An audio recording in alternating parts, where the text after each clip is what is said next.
This CKNW podcast is brought to you by Destination Toyota in Burnaby, your neighborhood Toyota store. Do you favor public policy designed to get the best results by using the best practices?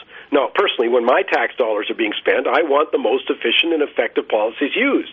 Yet the majority of Canadians, or at least the leaders we follow, have other priorities that take precedent over best practices. Quick example, in the classroom. We don't want the best or most innovative, enthusiastic teachers. No, we opt for those with seniority. Our Auditor General's reports are full of examples of billions of dollars wasted over the years that reflect our refusal to pursue a best practices approach.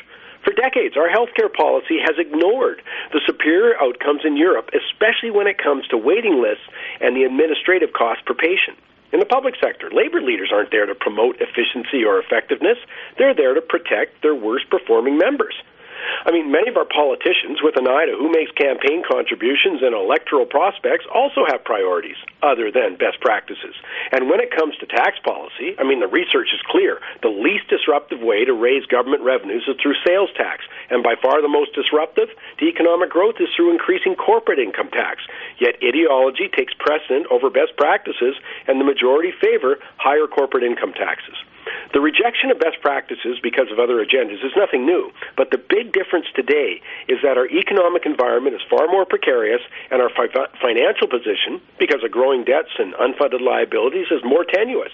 The question is, can we afford not to use a best practices approach when it comes to government services? My name is Mike Campbell. Join me Saturday for Money Talks.